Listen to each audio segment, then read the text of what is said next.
Hello दोस्तों, कैसे हो आप सभी लोग। आज के जो टॉपिक हमारा है, यहाँ पर आप देख लीजिए।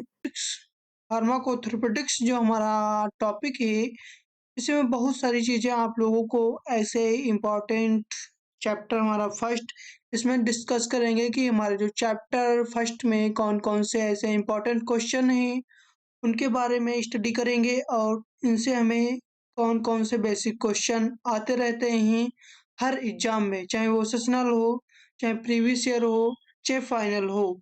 इन सभी चीज़ों में जो क्वेश्चन आते हैं, हमें कौन कौन से लॉन्ग क्वेश्चन आते हैं, कौन से शॉर्ट आते हैं, इनके बारे में हम डिस्कस करने वाले हैं। तो यहाँ पर सबसे पहले हम देख लेते हैं कि फार्माकोथेरेपेटिक्स होता क्या है और ये कितने शब्दों से मिलकर बना होता है और इनकी क्या-क्या डेफिनेशन होती हैं। तो सबसे पहले इसके बारे में हम पढ़ लेते हैं कि फार्माकोथेरेपेटिक्स होता क्या है। तो यहाँ पर देख लीजिए, फार्माकोथेरेपेटिक्स टू, यहाँ टू TWO, सॉरी यहाँ पर TWO होगा और TRO हो गया, टू वर्ड से मिलकर बना होता है। फार्माकोथेरेपेटिक्स जो है वो दो शब्दों से मिलकर बना होता है, प्लस थेरेपी। फार्माकोन का अर्थ है ड्रग, थेरेपी का अर्थ है सिस्टम टू अप्लाई, यानी कि हमारी बॉडी पर ड्रग का अप्लाई करना। सिस्टम सिस्टम पर ड्रग का अप्लाई करना, इसी को फार्माकोथेरेपेटिक्स कहते हैं। तो यहाँ पर नीचे सबसे देख लीजिए कि फार्माकोथेरेपेटिक्स होता क्या है। यहाँ पर डिफिनीशन दी गई हुई है नीचे। तो सबसे पहले, pharmacotherapeutics is a branch of pharmacology. Pharmacotherapeutics जो है वो फार्माकोलॉजी की ब्रांच है, शाखा है, एंड और जिसमें ड्रग का यूज, यानी उसके यूज एंड उसके इफेक्ट के बारे में स्टडी करते हैं। जो ड्रग है उसके यूज एंड उसके इफेक्ट के बारे में स्टडी करते हैं। ये हमारी छोटी सी डेफिनेशन हो गई फार्माकोथेरेपेटिक्स की। और यहाँ पर और यानी कि दूसरी यहाँ पर देख लीजिए इसकी जो डेफिनेशन है, दूसरी क्या डेफिनेशन है, ये भी ज़्यादा इजी है और आपको जो बेटर लगे, जो अच्छी लगे, जो याद करने में आसानी हो, उसे आप याद करिएगा। और नीचे इसके देख लेते हैं कि इसकी दूसरी डेफिनेशन क्या है। फार्माकोथेरेपेटिक्स साइंस की वह शाखा है जिसमें हम डिजीज के बारे में स्टडी करते हैं, यानी कि जो हमारी बीमारी है उसके बारे में स्टडी करते हैं कि डिजीज कैसे हुई, कि डिजीज जो हमारी बीमारी है वह कैसे हुई, डिजीज का डेवलपमेंट, डिजीज जो बीमारी है उसका कैसे बढ़ना शरीर के अंदर, कैसे जैसे रेबीज है, रेबीज का अंदर कैसे बढ़ना, बुखार हुआ, फीवर आया तो उसको कैसे कैसे इंक्रीज हुई, कैसे बढ़ी हमारी बॉडी के अंदर। एंड यानी कि सिस्टम सिम्टम्स, सॉरी सिस्टम नहीं सिम्टम्स होगा यहाँ पर, यानी कि उसके लक्षण and lifestyle changes and pharmacological के बारे में डिटेल्स में स्टडी करते हैं, डिटेल्स में स्टडी करते हैं। इसी को ही फार्माकोथेरेपेटिक्स कहते हैं। यहाँ पर जैसे लाइफस्टाइल चेंज हो, जैसे भाई फीवर फीवर आ गया, सारा दिन उदास ही उदास रहता है ना, हमारी लाइफस्टाइल चेंज हो गई। भाई सर्दी जुकाम में छी छी, यहाँ देखो तहाँ छी। ऐसे ही फार्माकोलॉजिकल के बारे में स्टडी करते हैं, के बारे में डिटेल्स में पढ़ते हैं, इसी को फार्माकोथेरेपेटिक्स कहते हैं। तो हमारी ये डेफिनेशन हो गई। अब इसके ऑब्जेक्ट के बारे में डिस्कस कर लेते हैं, इसके क्या ऑब्जेक्ट हैं, क्या इसके उद्देश्य हैं। यहाँ पर देख लीजिए हेडिंग पड़ी हुई है, हर ऑब्जेक्ट ऑफ फार्माकोथेरेपेटिक्स। तो सबसे हमारा पहला क्वेश्चन है, पेशेंट का सस्ते से सस्ता ट्रीटमेंट प्रोवाइड करना। जो पेशेंट है उसको, ऐसे ही आया पेशेंट, उसको हाई मेडिसिन, हाई लेवल की मेडिसिन दे दी, तो भाई वहाँ इतना कहाँ से अच्छा इलाज करा पाएगा। तो ये इसका उद्देश्य हो गया पहला, कि उसको सस्ते से सस्ता ट्रीटमेंट प्रोवाइड करना। सेकंड पॉइंट, पेशेंट को इफेक्टिव एंड बेस्ट क्वालिटी वाली ड्रग प्रोवाइड करना। जो पेशेंट है, जो रोगी है, उसको इफेक्टिव यानी कि ज़्यादा से ज़्यादा इफेक्ट करने वाली and best quality best quality वाली ड्रग प्रोवाइड करना, कि इफेक्ट भी अच्छा हो और क्वालिटी भी उसमें अच्छी हो, इंक्रीज़ हो, तो वो जो है पेशेंट को आपको प्रोवाइड करना है ड्रग। जो 3 नंबर इसके ऑब्जेक्ट है, 3 नंबर बीमारी को बढ़ने से रोकना। ऐसे भाई कोई बीमारी फैल रही है, लगातार फैल रही है, जैसे कोरोना है उस फैल रहा था, हैजा है वो फैल रहा है। जैसे भाई अभी गर्मी आने वाली है तो एकदम से बुखार, मौसम चेंज होगा एकदम से बुखार, सर्दी-जुकाम बुखार, सर्दी-जुकाम बुखार, ऐसे होगा ना होगा। तो उसको बीमारी को बढ़ने से रोकना। 4 नंबर डिजीज़ के सिम्पटम्स को कम करना, जैसे दर्द, भाई एब्डोमिनल पेन हो गया, भाई पेट में दर्द हो रहा है या हेडेक हो रही है, कोई फीवर यानी कि बुखार, सूजन, इन्फ्लेमेशन, स्वेलिंग आदि से रोगों को राहत देना। जैसे कोई पेशेंट है उसके में ये सभी सिम्पटम्स दिखते हैं, दर्द हो रहा है, बुखार है, सूजन है आदि, जैसे आदि पेशेंटों को इससे राहत दिलाना। ये किसका काम है? फार्मासिस्ट का काम है, डॉक्टर का काम है, और ये किसके ऑब्जेक्ट हैं? फार्माकोथेरेपेटिक्स के ऑब्जेक्ट है। जो 5 नंबर हमारा ऑब्जेक्ट है 5 नंबर, तो वो क्या है? डिजीज़ के कारण को समाप्त करना और उसे नियंत्रित करना। जो बीमारी है उसका क्या कारण है, क्या कॉजेज़ हैं, उसको समाप्त करना एंड उसको नियंत्रित करना। ये हमारे प्यारे-प्यारे ऑब्जेक्ट हो गए और इसका स्कोप क्या है? और आप लोगों को मैं बता दूँ, ये ज़्यादा से ज़्यादा क्वेश्चन पूछा ही जाता है, चाहे वो 6 नंबर में हो, चाहे वो 5 नंबर में हो, चाहे वो 3 नंबर में हो या फिर 1 नंबर में हो। अगर 1 नंबर में पूछेगा, तो आपको बोल देगा कि फार्माकोथेरेपेटिक्स की डेफिनिशन लिखिए, ऐसे बोल देगा ना? और दूसरी तरफ से 1 नंबर में पूछेगा कि फार्माकोथेरेपेटिक्स के 2 ऑब्जेक्ट बताइए, या ऐसे बता देगा कि फार्माकोथेरेपेटिक्स के 2 स्कोप बताइए, जिसके बारे में डिस्कस करिए। तो स्कोप जो हमारा है फार्माकोथेरेपेटिक्स का, तो सबसे पहला हमारा पॉइंट है मेडिसिनल ट्रीटमेंट में आप इसका स्कोप है, आप इसे देख सकते हैं। सेकंड नंबर जो हमारा पॉइंट है, स्कोप है, पेशेंट की उम्र, वेट, लिंग, भाई सेक्स, ये कौन सा महिला है या पुरुष है, सेक्स दूसरा मत चले जाना। रोग की स्थिति के अनुसार दवा चुनना, जो पेशेंट है उसकी एज के अकॉर्डिंग, वेट के अकॉर्डिंग, सेक्स के अकॉर्डिंग, रोगी की स्थिति के अनुसार दवा का चुनना। भाई ऐसे नॉर्मल पेशेंट आ गया, हल्का-फुल्का फ़ीवर है, उसको हाई डोज़ की फ़ीवर दवाई दे दी, तो उसको नुकसान करेगी ना। ऐसे ही एज के अकॉर्डिंग, वेट के अकॉर्डिंग और इन सभी चीज़ों को देखकर, वेट को कैलकुलेट कर कर दवाई को दिया जाता है। ड्रग देने का तरीका होता है, ठीक है?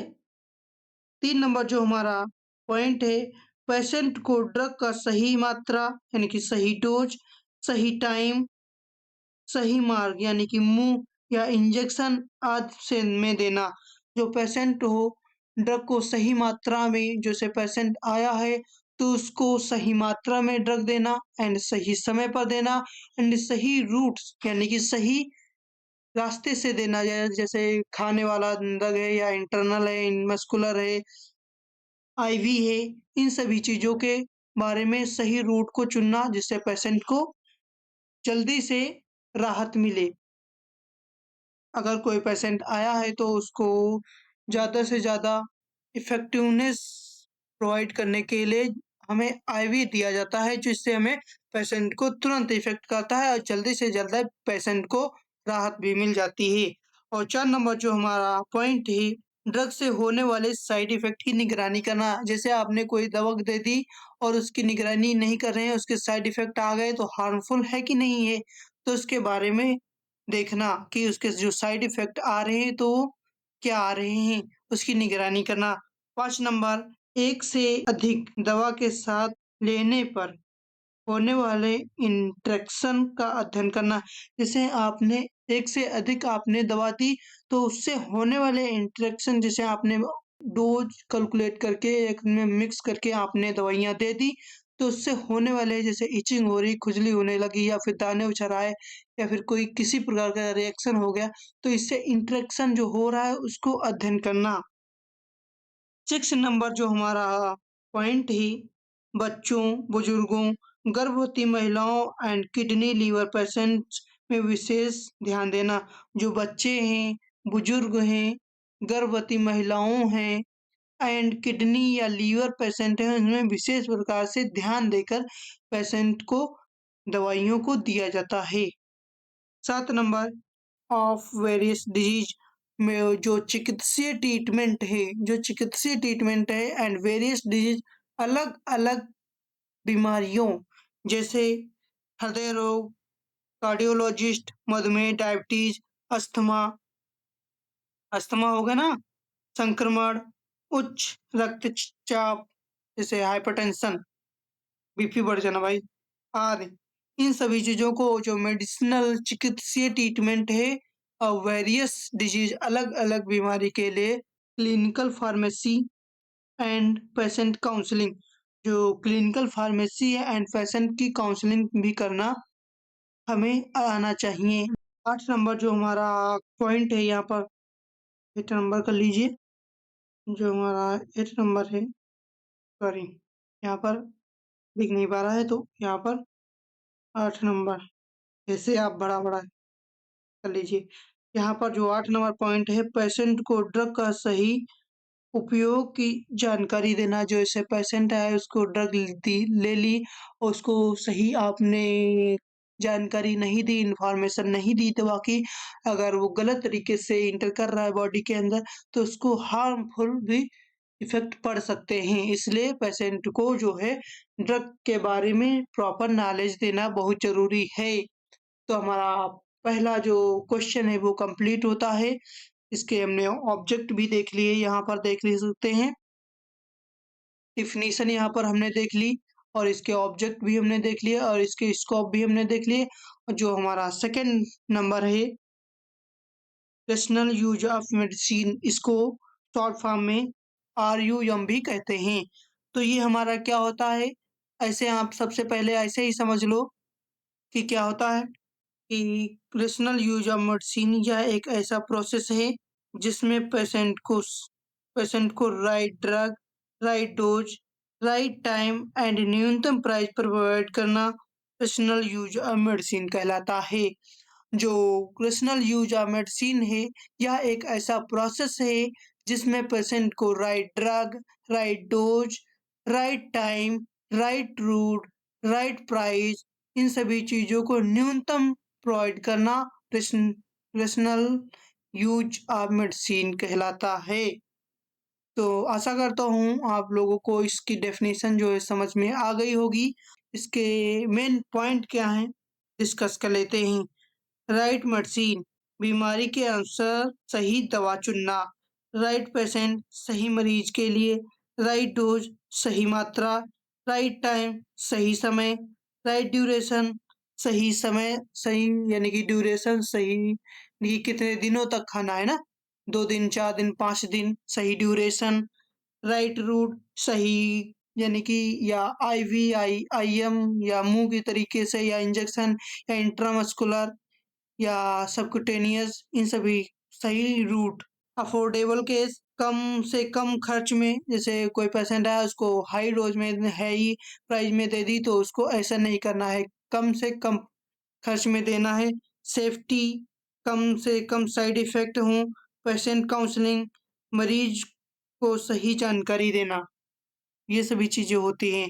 और इसके बाद आप ऐसे बनाकर आप लिख दोगे, इसका सबसे पहले आप एक स्क्रीनशॉट ले लीजिए, जिससे आपको यहाँ से सभी पॉइंट आ रहे हैं और कुछ नहीं आपको एक अलग-अलग तरीके से आप लोगों को बतलाकर दिखाना है, जिससे एग्ज़ामिनर को अट्रैक्टिव लगे और आपको फुल में फुल नंबर दे।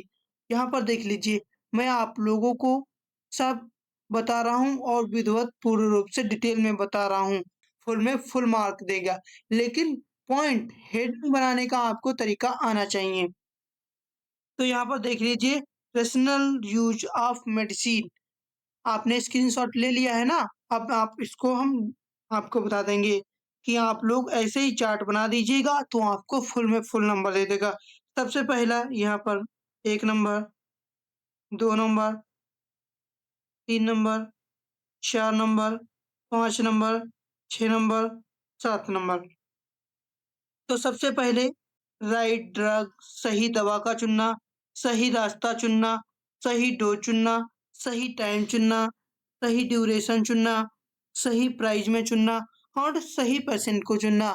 इन सभी चीज़ों को पर्सनल यूज़ ऑफ मेडिसिन कहते हैं।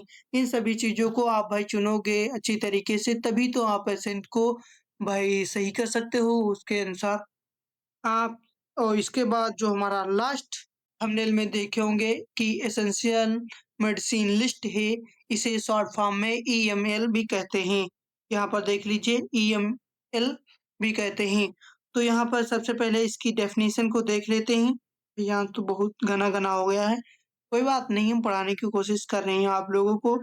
आप पढ़ते रहिए और आप ध्यान देते रहिए और नोट्स भी लिखते रहिए जिससे आपको बेहतर से बेहतर आपको दोबारा वीडियो देखनी ना पड़े और अपने फ्रेंड के भी साथ शेयर कर दीजिए ताकि वो इस वीडियो का फ़ायदा उठा सके।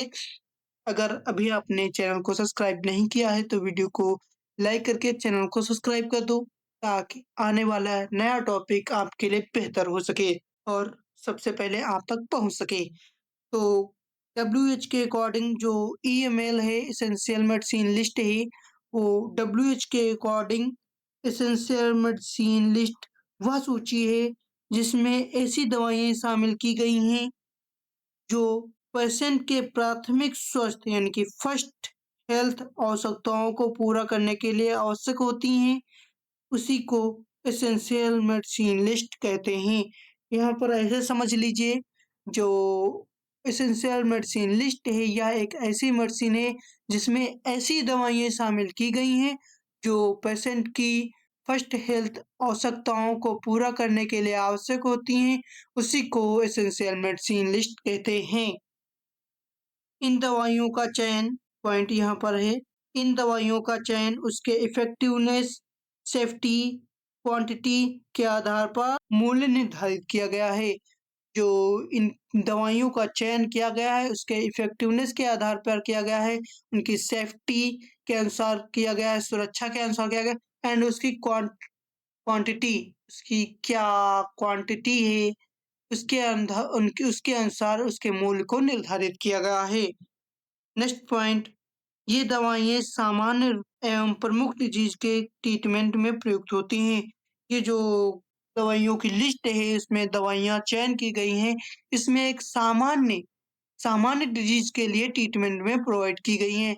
गंभीर हाई जैसे कोई बहुत ही सीरियस पेशेंट है उसके लिए कोई भी मेडिसिन इसमें जैसे सर्दी जुकाम फीवर वगैरह हेडेक हो रही है इन सभी चीज़ों के लिए प्रोवाइड की गई हैं और इसमें किसी हाई डिजीज के लिए इसमें कोई सी मेडिसिन नहीं प्रोवाइड की गई और इसमें जो मेडिसिन प्रोवाइड की गई हैं वो एक्चुअली अपने आप पेशेंट ले सकता है मेडिकल स्टोर पर जाकर। तो ईमेल में शामिल दवाइयों को नियंत्रित उपलब्धता सुनिश्चित की जाती है। जो ईएमएल हैं, दवाइयाँ हैं, एसेंशियल मेडिसिन लिस्ट हैं, उसमें हर मेडिकल स्टोर पर निरंतर उपलब्धता की सुनिश्चित की जाती है।